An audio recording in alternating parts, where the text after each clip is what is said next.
So I was in line at the grocery store, and naturally I was telling the cashier my plans to review Alan Wake 2. It was at this moment the person behind me touched my shoulder and said, "But Stone Skeleton, why would you make a sequel to your least popular review?" Well, I'm a psycho. I told you I'm a psycho. Alan Wake 2 is a third-person survival horror developed by Remedy Entertainment and published by Epic Games, released in 2023. In the game, you'll split your time between two protagonists, the eponymous author Alan Wake and series newcomer FBI agent Saga Anderson. This game may very well be the definition of a mixed bag, because while I quite enjoy it, I can still find a million things to nitpick about it. The combat is good, but the enemy variety is just as lacking as the original. The story is enthralling, but a large chunk of background information is conveyed through a tedious caseboard. The game takes place in interesting locations, but the majority of the game is just walking from one location to the next. Don't get me started on the first playthrough's ending. Don't worry, I'm not going to spoil anything in this review. In fact, I don't think I'll talk much about the story at all. Frankly, I don't think I could explain it if I tried. Yet, despite all this, I absolutely adore this game and do recommend it. It's been months since I first beat the game and I'm still fucking thinking about it. While the gameplay will often get in its own way, Alan Wake 2 is a monument to atmospheric gameplay and a shining example of how mixed media can extend a game's shelf life in someone's mind if used with as much elegance as Remedy has displayed here. Okay, so I'll try and give a spoiler-free and brief rundown of the game's premise as I can. Our first protagonist, Saga Anderson, is an FBI agent who's come to the small town of Bright Falls to investigate some out-of-the-ordinary ritual killings. Think hooded cultists performing open-heart surgery in the woods. After investigating the murder site a bit, Saga's partner, legally differentiated Max Payne, has begun noticing similarities between the murders here at Bright Falls with murders that he investigated previously back in New York.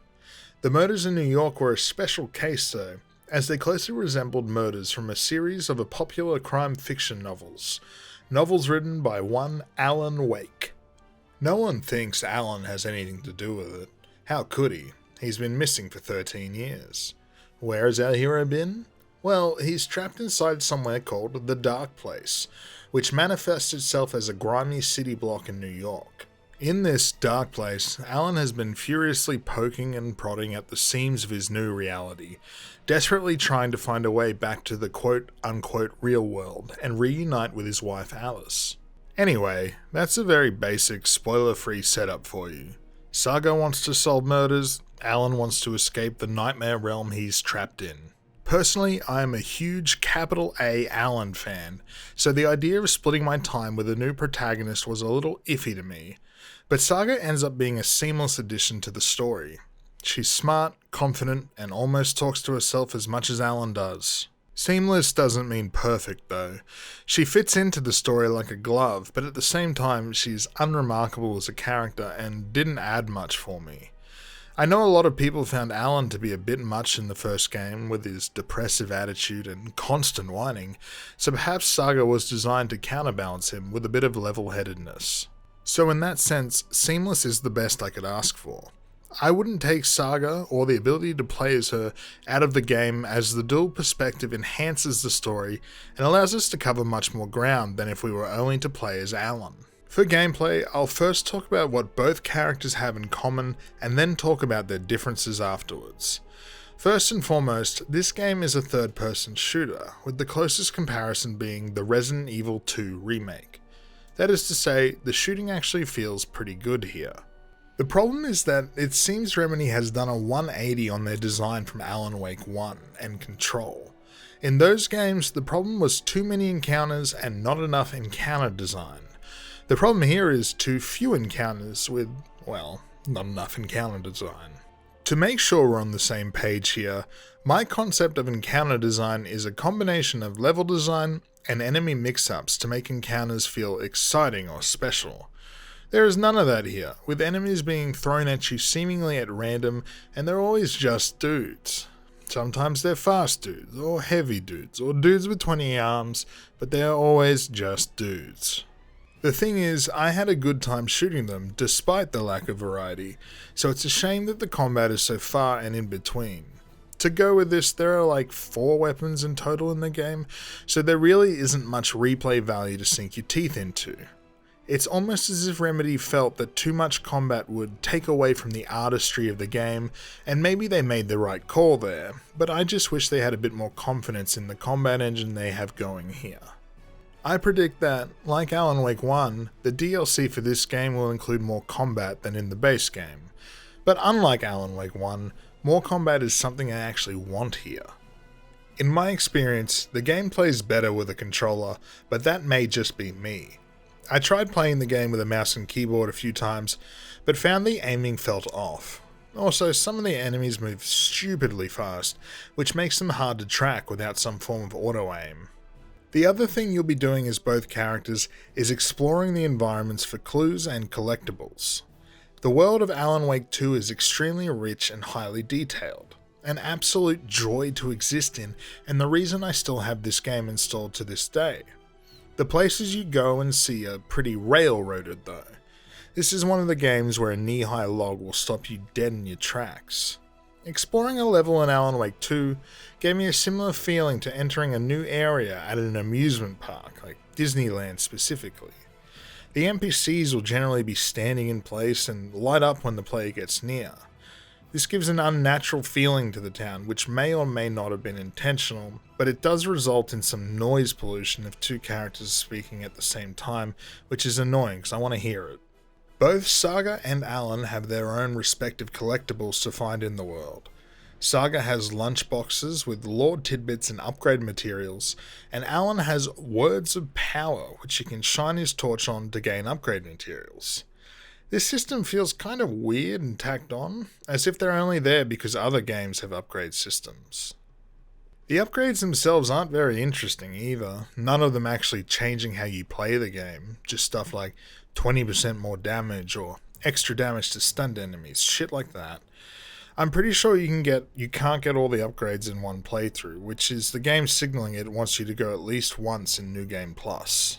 The game is pretty slow paced, so you've got to be a mark for this kind of environmental storytelling that the game excels at. I'm doing a second playthrough for this review in the game's New Game Plus mode, which is entitled The Final Draft, and to be honest have found myself quite bored at times without the mystery stringing me along. While there's no mystery on the second go around, there is a lot of foreshadowing going on that will only make sense on a second playthrough.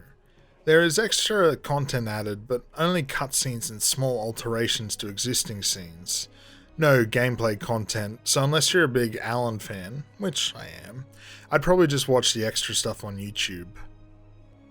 Okay, so now for how the different characters articulate, and for the most part it's simply the locations they go to. Firstly we have Saga, who we'll say is in the real world. Saga is investigating small town cult murders, so for the most part we are collecting clues in a small town environment. Clues are found out in the world and from talking to residents. Unique to Saga is something called the Mind Palace, which is a small cabin room which sort of acts like a hub area in her mind. You can access notes, cutscenes, collectibles like music and TV commercials from the hilarious Kolkler brothers, but most importantly, it is where Saga uses the caseboard. The caseboard is pretty self-explanatory. We take clues we've found out in the world and put them up here under their relevant topic headings. At first it seems like there may be some actual detective work at play here, but all this caseboard amounts to is set dressing. While I think this is a cool idea, I don't enjoy the added menu tax. It can be argued it's a creative way to express the story in a diegetic way, but I found controlling the caseboard to be clunky, and it would have just been nicer to have a menu and list to look through my notes. There are certain points in the game where you won't be able to progress until you place the appropriate clues on the caseboard, even if you, the player, have put 2 and 2 together yourself. This was frustrating the first couple of times it happened, but eventually you figure out that if you've hit a brick wall objective-wise, you've probably got some clues you haven't put up yet. It's not a good feeling to have figured out something yourself, but then to have to show you're working out in a menu.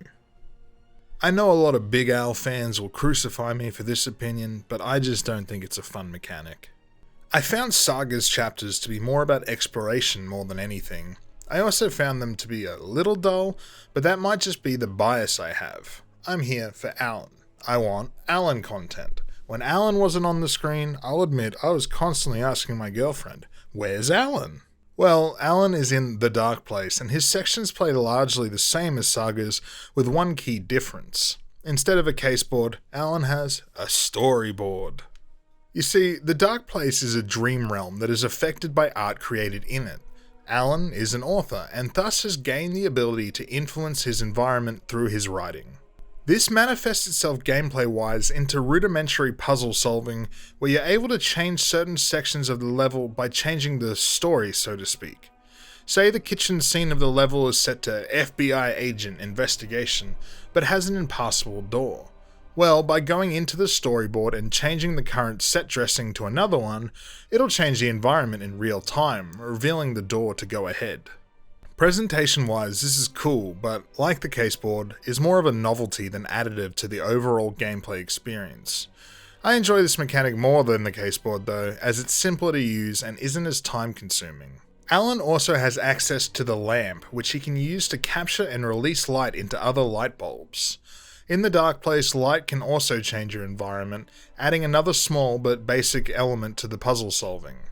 In a nutshell, the light you carry works as keys to doors. Taking light from one spot to another will close a door behind you, but normally there'll be a shortcut, so you don't need to keep running back and forth. I haven't talked about this much, but Alan Wake 2 is more survival horror than its predecessor, just not by much, and mostly through the addition of jump scares. This game has several jump scares, but it does have an option to lower their intensity if you're sensitive to that kind of thing. While I was never frightened while playing this game, they do set it up quite a bit and create an impenetrable atmosphere of dread at times. A novelty that I was a fan of though is how enemies are handled in Alan's sections. The Dark Place is teeming with these shades, silhouettes of people that may or may not be enemies in hiding. These shades move at their own pace, but sometimes it can feel like one may be approaching you faster than the others, at which point you can shine your flashlight on them to determine whether they're real or not.